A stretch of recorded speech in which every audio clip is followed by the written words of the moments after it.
KISS Ltd. The state of the Balkans has become the most vexing issue on the international stage. Various failures to resolve the Eastern question over preceding decades have left Europe facing a renewed crisis after crisis. Despite the efforts of the great powers, these tensions are as acute as ever. Renowned Balkan historian Giles Harcourt of Magdalen College, Oxford, has described the situation in the region as a cauldron that the great powers can no longer contain. Harcourt says the core thorn in the Balkan side is the ongoing hostility between Vienna and Belgrade. The government in Serbia continues to assert its right to create a greater Serbia, as the people involved currently reside within the borders of Austria-Hungary. However, a resolution to any such claim appears unlikely. Despite the 1908 amendments to the Treaty of Berlin, a number of patriot paramilitary groups have been reported as continuing to operate in the mountains of eastern Bosnia.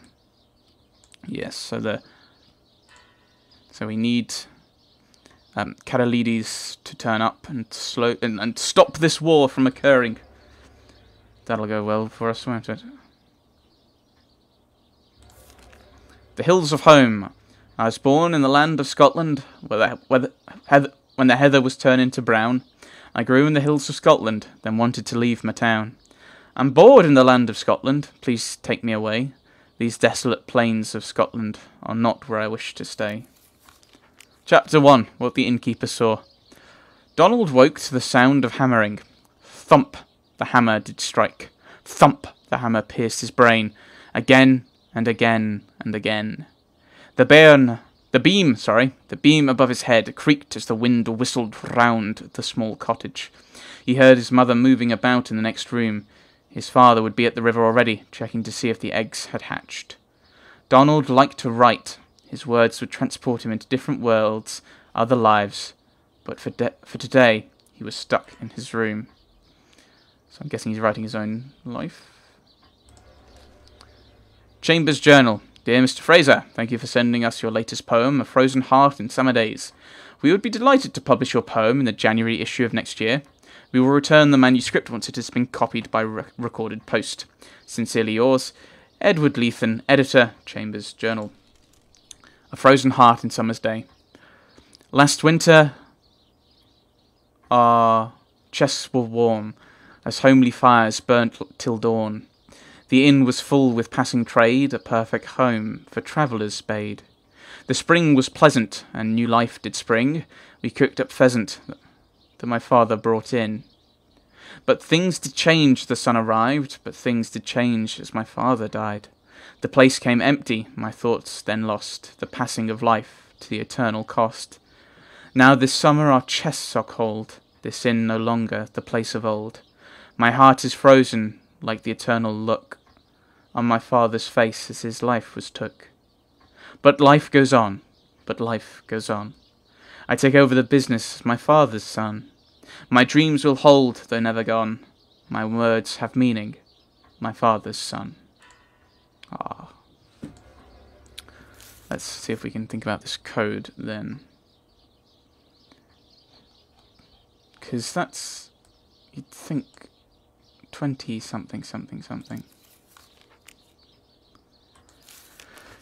Information collected January to May 1914. So, I don't know, because I don't know how this is going to split, is the issue. Because it's Roman numerally. 3 of 5. Lundville, 3 of 5.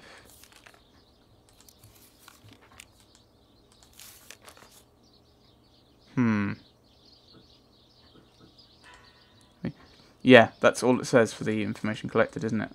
Don't click. For this, it'll just say Pavia 4 of 5. No, it doesn't even say anything.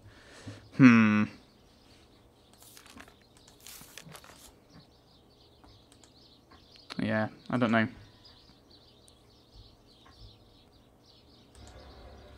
Feels impenetrable. I don't know. I don't know if I'm meant to be able to deduce or not. XXL.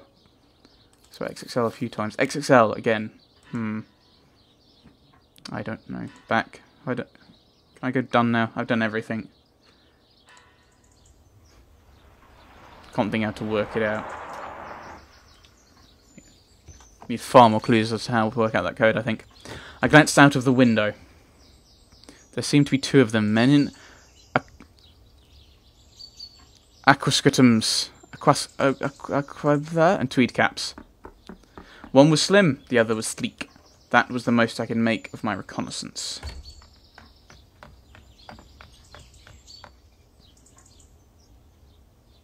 Ten minutes later, the innkeeper slipped into the room, his eyes bright with excitement. Ooh. What's happening? The chaps below looking for you. They're in the dining room having whiskies and sodas. They asked about you and said they'd hope to meet you here. Oh, and they described you jolly well. Down to your boots and shirt. I told them you'd been here last night and gone off on a motor bicycle this morning. And one of the chaps swore like a navvy.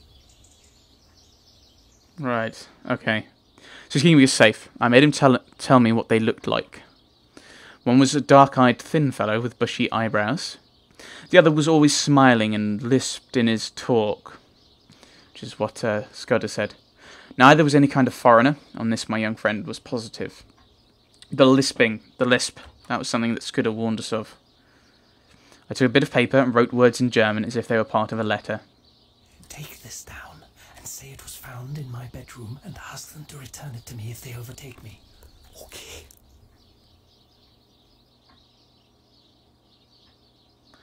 Blackstone. Scudder had got on to this, but he could not act for a fortnight. I doubt if I can do any good now, especially as Karolides isn't certain about his plans.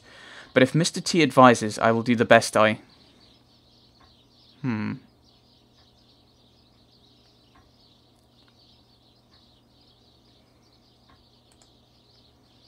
Interesting. Your paper woke them up. The dark fellow went as white as death and cursed like blazes. And the fat one whistled and looked ugly. They paid for their drinks with half a sovereign and wouldn't wait for change. Now, I'll tell you what I want you to do.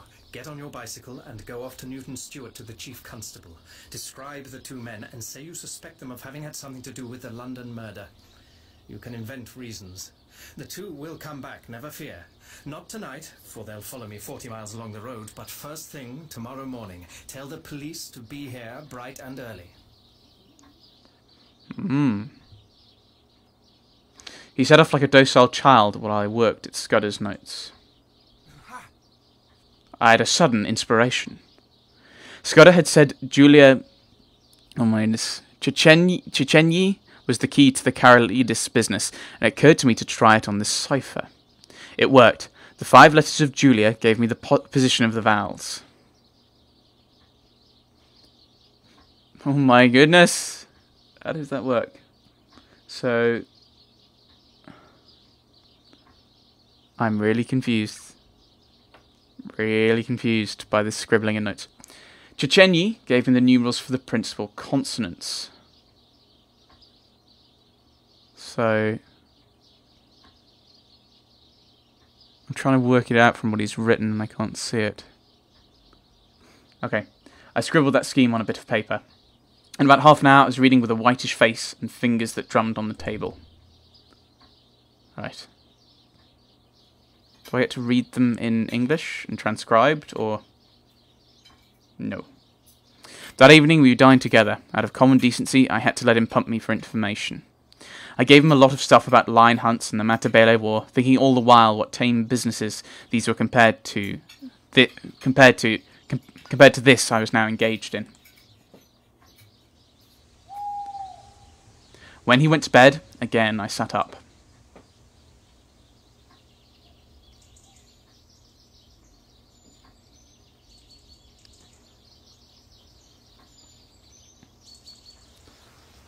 Right. I had finished Scudder's book. Huzzah! Finished Scudder's book. Right, how far have we gone? 1, 2, 3, 4, 5, 6, 7 out of 1, 2, 3, 4, 5, 6, 7, 8, 9, 10, 11, 12. 7 of 19. Let us continue the story, though. A Pack of Lies. Tuesday, 26th of May, 1914. The Inn, Scotland.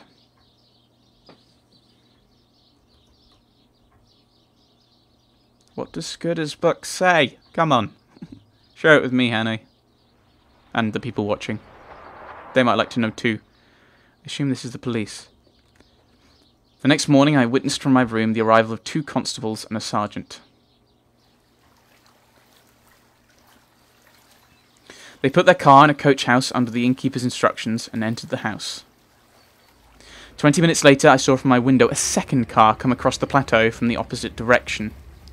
It did not come up to the inn, but stopped 200 yards off in the shelter of a patch of wood. I noticed that its occupants carefully reversed it before leaving it. My plan had been to lie hidden in my bedroom and see what happened. I had a notion that, if I could bring the police and my other more dangerous pursuers together, something might work out of it to my advantage. But now, I had a better idea. Okay, let's do things in here first. Right. Ooh. Thank you. Am I jumping out the window and legging it? I think I am. Round. Round a bit more. Down. Up. Up. Even more up. Round the other way. Oh, I am going out the window.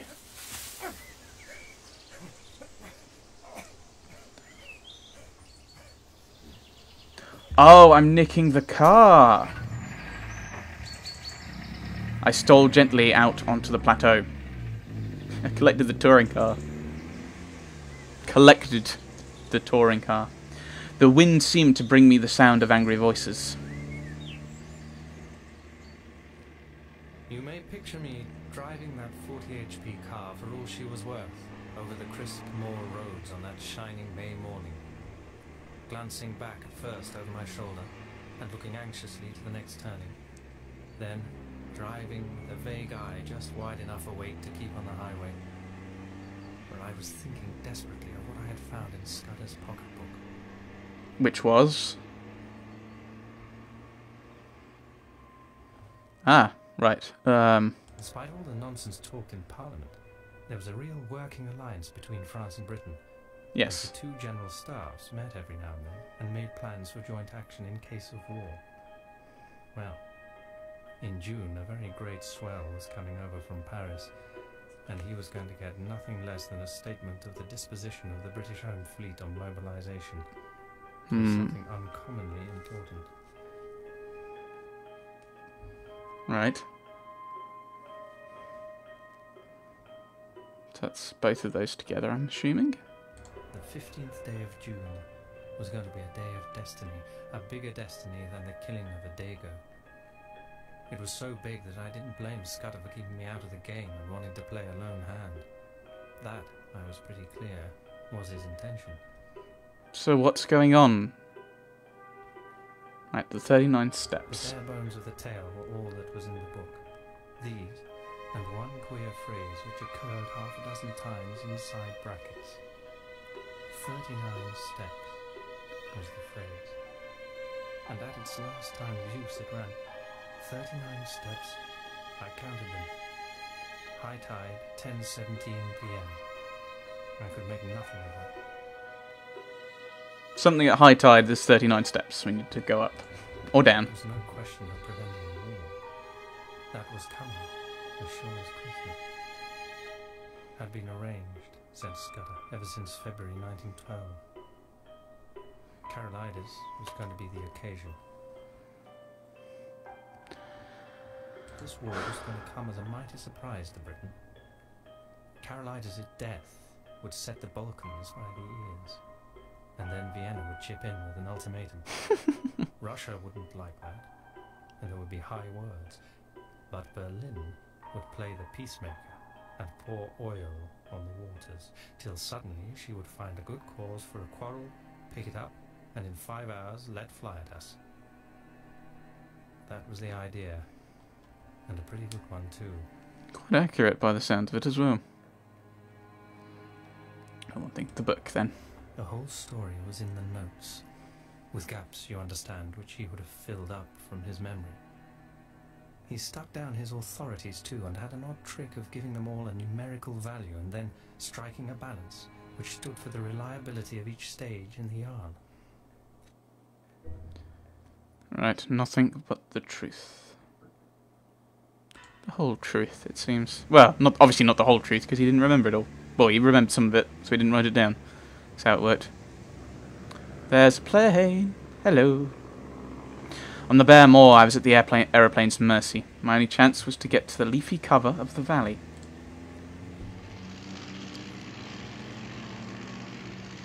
Then came a thick wood, where I slackened my speed.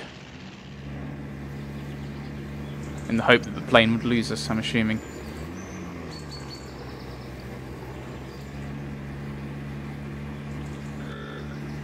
Suddenly I heard the hooting of another car and realized upon my horror that I was almost upon a couple of gateposts through which a private road debauched on the highway. I clapped on my brakes, but my impetus was too great. I did the only thing possible and ran slap into the hedge on the right.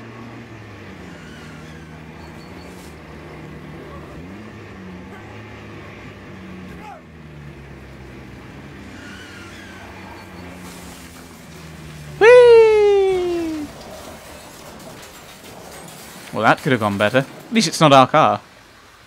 A branch of hawthorn had got me in the chest, lifted me up, and held me, while a ton or two of expensive metal slipped below. Slowly, that thorn let me go. As I scrambled to my feet, a hand took mine by the arm. I found myself looking at a tall, young man. I say, bless me, I'm dreadfully sorry. Are you hurt? Really, I must apologise. Oh, bless my soul. Do tell me you're all right. My blame, sir. It's lucky that I did not add homicide to my follies. Well, that's the end of my Scotch motor tour. Or it might have been the end of my life.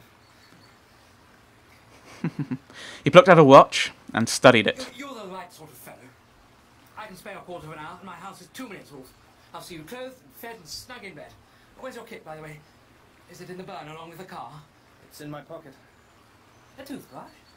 I'm a colonial and travel light. A colonial? By gad, you're the very man I've been praying for. Are you by any blessed chance a free trader? A free trader? I am. Oh, good show. Do you know what a free trader is? If so, could you tell me? He patted my shoulder. Come on, Annie, we're friends. He patted my shoulder and hurried me into his car.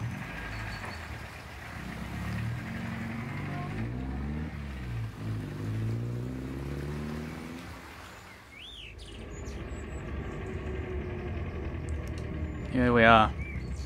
You seem to be very good at avoiding the people we're trying to avoid. I'm scared.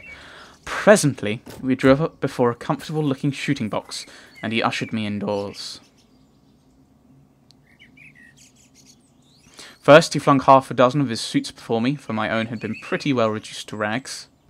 I selected a loose blue serge, which differed most conspicuously from my former garments, and borrowed a linen collar. Then he hailed me to the dining room. Thank you. You find me in a deuce of a mess, Mr. By the by, you haven't told me your name. Twiston. Twiston? Any relation to old Tommy Twiston of the 60th? No? Oh well. Well, you see, I'm the Liberal candidate for this part of the world, and I had a meeting on tonight at Brattleburn, and that's my chief town, in an infernal Tory stronghold. I've got Tories. the colonial fellow, Crumpleton, coming to speak for me tonight, and had the thing tremendously billed, and the whole place ground-baited. This afternoon, I had a wire from the ruffian saying he'd got influenza at Blackpool. And here I am, left to do the whole thing myself. I had meant to speak for 10 minutes, and now must go on for 40. And though I've been racking my brains for 3 hours to think of something, I simply cannot last the course. Now, you've got to be a good chap and help me. You're a free trader and can tell our people what a washout protection is in the colonies. All you fellows have the gift of the gab. I wish to heaven I had it. I'll be forevermore in your debt. I had very few notions about free trade, but I saw no other chance of getting what I wanted. All right. I'm not much good as a speaker, but I'll tell them a bit about Australia. Oh. At my words, the cares of the ages slipped from his shoulders. Collected Sir Harry. He lent me a big driving coat, and never troubled to ask me why I'd started on a motor tour without possessing an ulster. That'd be the coat, one assumes.